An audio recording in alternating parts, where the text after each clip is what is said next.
I would go back through every year and do a recount of what we've achieved based on my personal goals.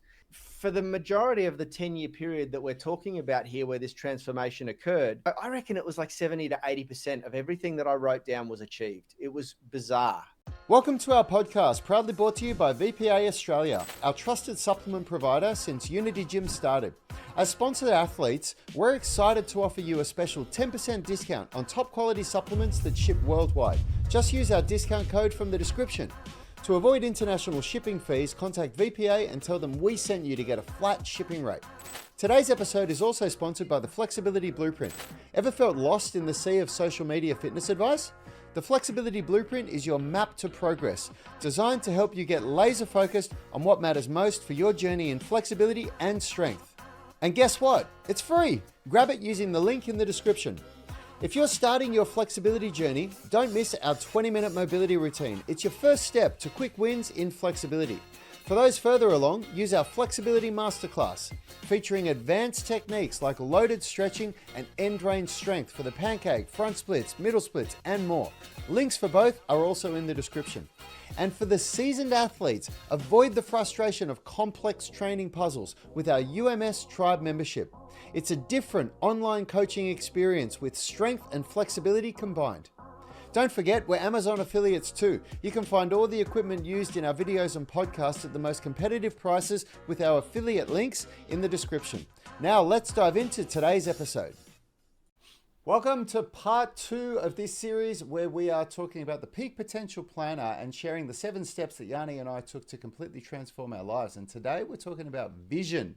And my introduction to this concept of a vision was The Secret, that crazy book that was going around 20 years ago or so. And I actually saw the video of The Secret and I was blown away by it. I was on the bandwagon. I was all about the vision, and I went and talked to Yanni about it, how transformative it was for me. And Yanni just laughed and said, yeah, I've read the book as well. It was an interesting experience and time, because there were people out there that were just completely saying it was a load of baloney. And then there were people like me who were just all over it. And it made the Oprah show at its peak. It was so popular. Sure she did. Gave everyone a copy and talked about how revolutionary and powerful this was. And, you know, like there was a lot of people jumping on the Secret bandwagon at the peak. And I think the only reason why it's not so talked about now is because the world went through the same process that we went through, which was that having a vision and believing that you can have everything you want isn't actually enough to get it. So we're not here pumping The Secret to you guys. We're just talking about how we learned about creating a vision. But there is one powerful thing that it did for me, and that is vision. I remember Yanni and I were talking, we were going through the Peak Potential Planner, and we were trying to work out, where did we learn about this stuff, about creating a vision? Because this is a 10-year journey for us. And this goes right back to the start of that 10-year period. And we were talking about vision boards, and it was The Secret that taught us that. And I do believe that was a very powerful step, the idea of having a vision, believing because that was the first time for me that I thought, wow, I actually could have these things in my life. And a lot of my vision board, I had a vision board when I got together with my wife 8 years ago, and a lot of it is now true. It's now real. Probably about 80% of what I had on my vision board is now here and now and real. And it was my wife and my mother-in-law, my wife's mother, that pointed that out. So it does work. There is a huge missing link in what The Secret seems to teach, though, and that is that it is the doing that gets you the things that you want. The vision is only... it's not the sitting there and believing in it. And I'm going to wake up and there's going to be a Lambo in my driveway. Yeah. There's going to be a Lambo in my driveway. There's going to be a Lambo. I can see it right now. It's golden. And because I remember, I studied that shit, man. And I remember the steps. It was ask, believe, receive. So it was ask, do. And they used to talk about that asking is something that happens on default. We all ask just by experiencing life. We go, oh, I would like more of that. But the believing was the work, believing that you could have it. And they were saying that's where the real work happened. And so, I went through a period of time in my life where really believed that believing is what was going to get me there, and it became pretty clear pretty early on that that wasn't enough. And fortunately enough, it's funny because the vision board and the secret, it actually happened before you went to the T Harv Eker. So you'd actually, that T Harv Eker Secrets of the Millionaire Mind workshop that you did, that came after we'd watched The Secret. So we were believing for a long time and not getting anything from it. Yeah, But I actually didn't pay a lot of attention to the concept until after that, and the reason was because the I want to just quickly stop anyone who's about to rush out and order the book The Secret, because it's absolute dirt. Don't waste your money. But the book that I actually had that same reaction to was Think and Grow Rich, Napoleon Hill. And that's a very controversial book. And I do believe that the main reason of the controversy was or is because it's heavily directed at one sex, men. He doesn't talk about women at all. But you've got to understand, the book was first published, I don't know, I'm going to... early 1900s, Yanni. It's It was published. It was published in the early 20th century. I think it was like 1937. Yep. 1937 it was first published. This is a more recent publication, obviously, but it's an interesting book. What he does is take you through, I think, 11 steps that includes the work, and the vision part of it is like a very, very first step. And we've since learned the exact same principle from every mentor that we've worked with, and the common concept or viewpoint or belief is, if you can't see it, you're unlikely to achieve it. I would almost go so far as to say that if you can't see it, you're not going to achieve it, because it does require this tunnel-like vision towards your goals that and you're going to be pushed off course by all sorts of the natural vicissitudes of life. Shout out to Charlie Munger, who's just passed away, who was one of the people that I studied a lot in my investing sort of journey. But he used to say, due to the natural vicissitudes of life, you're given really good opportunities to make investments when really great companies are priced at the wrong value to their price to earnings.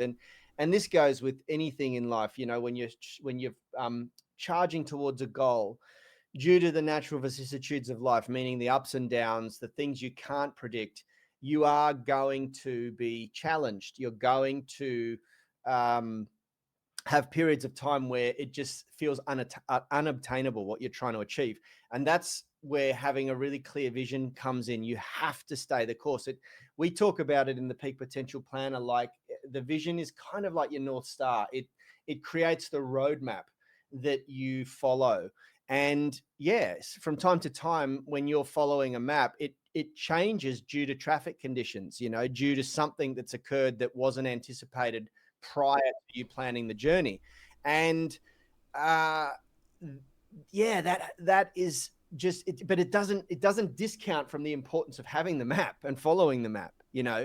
And what Rad said there is profoundly true, scary true. Since I've been doing these exercises and I've been creating this annual plan, and now my office and everything in my house is my vision board, because I've got just things everywhere that are reminding me of why I'm doing what I'm doing, why I'm working, what I want to achieve in my life. I even have the 3 rules of life on my wall framed here. I've got all sorts of stuff around me that keeps me focused. And I don't have the style of vision board that I used to have when we first started for the first decade of these exercises. You could say my office is my vision board, but it is ridiculously, I guess, accurate how much of it has been achieved, and I would go back through every year and do a recount of what we've achieved based on my personal goals.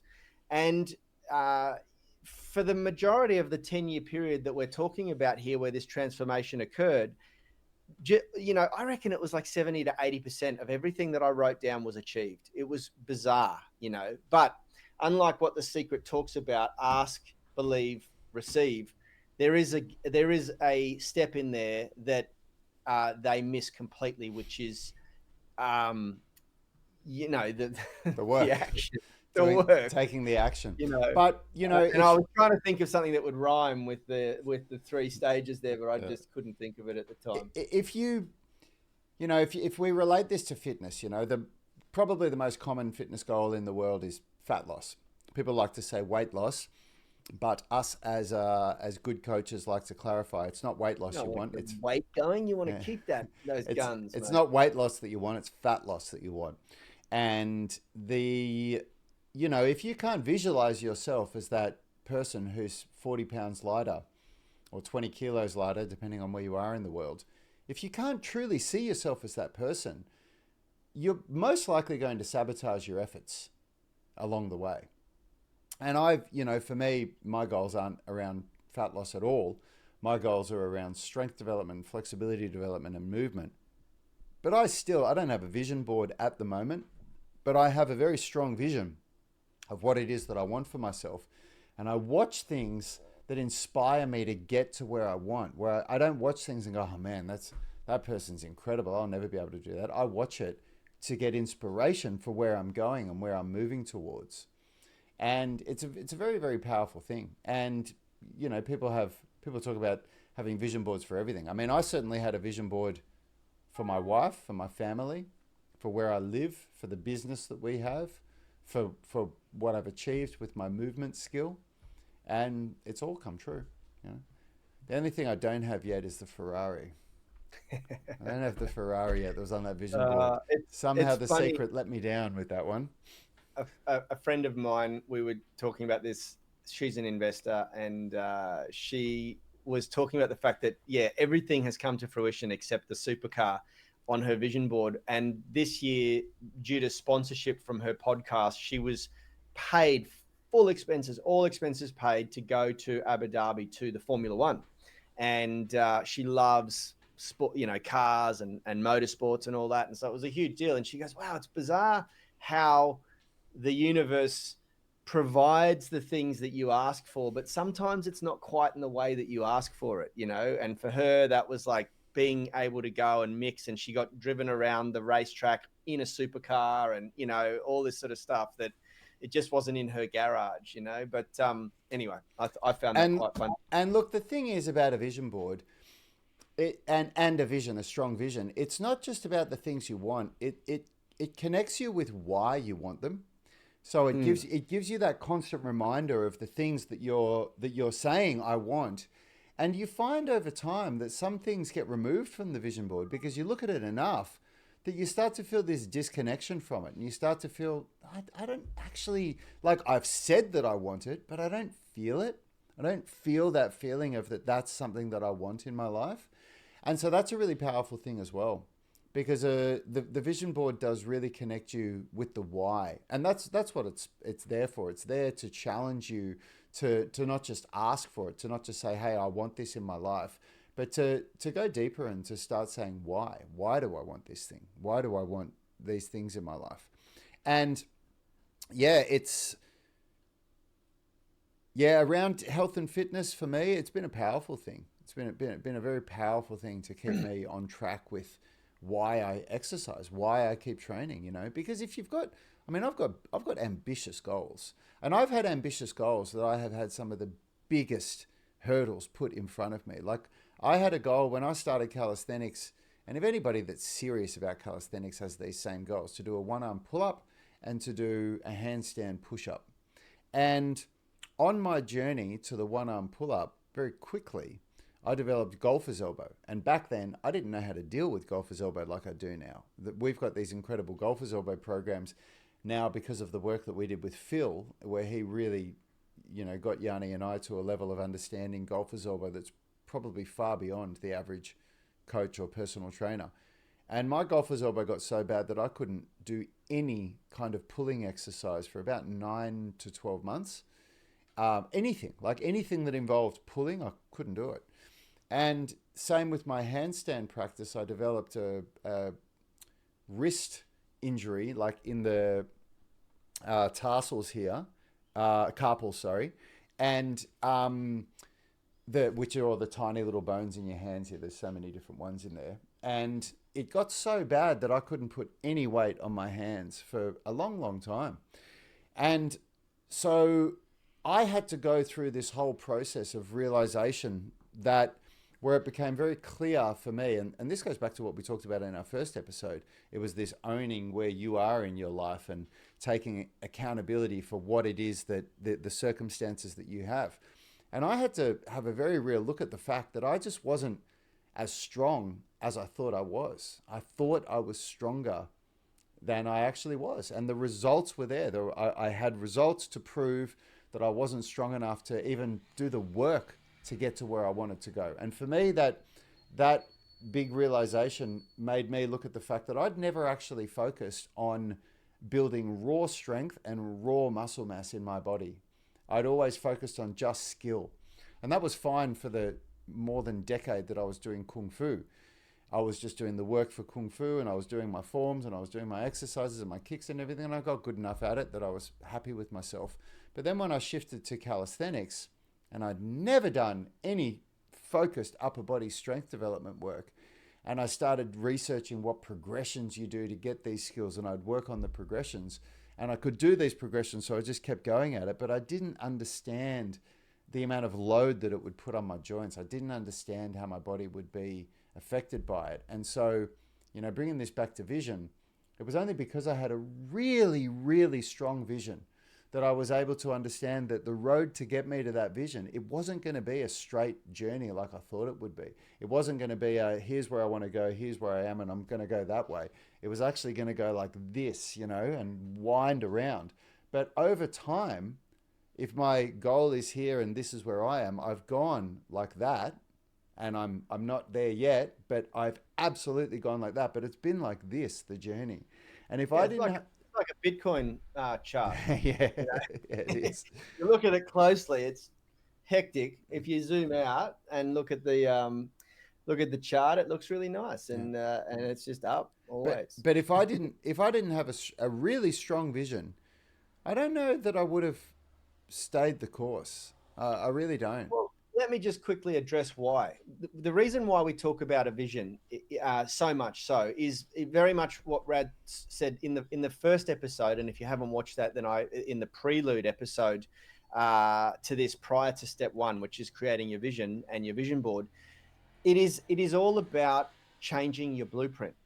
And to change a blueprint takes a lot of conscious effort. If you've got a fixed blueprint on health that's not serving you and you're constantly overweight and struggling to lose weight, or if you've got a fixed blueprint in health where you want to achieve a physique, but you're constantly injured and having to take time off and plateauing and it's 2 steps forward, 1 step back with your training because you keep injuring yourself, then you need to change your blueprint around how you're training, how you approach health. Because remember, health, if you look up in the dictionary, it is to be absent of illness or injury. So if you're the type of guy that goes, or girl who goes absolutely like guns in the gym and keeps hurting yourself, then you're unhealthy, according to the true definition of health. So to change that blueprint requires enormous conscious effort, and it requires repetition. And what the vision board is designed to do is it's designed to keep your vision front of mind, because every time you think about it, it puts a little bit of work into redefining that blueprint inside your brain. And over a period of time, it will completely change your blueprint. You'll effectively recode your brain. Your brain works like a computer, and you're installing a software update to that computer. And the blueprint is one tool, along with all the other things that we're going to talk about in the other 6 steps to the Peak Potential Planner. It is one tool that helps to install that new software, to upgrade your firmware, however you want to talk about it. Yep, absolutely. So hope this has inspired you guys a little bit along the way, because if you don't have a vision yet and you want change in your life, I highly, highly recommend that you start thinking about where you want to go. And you don't necessarily have to be realistic, but you do have to be realistic. And you don't necessarily have to have a big vision, but you should have a big vision. It should make you nervous a It little should. bit. It should make you uncomfortable. If it doesn't make you uncomfortable, then you're probably not shooting high enough. Because remember, it really is true. If you shoot for this, if you aim for the stars, you know, if you fall short, you'll probably still hit the moon, which is far better than what most people achieve in their life. Yeah.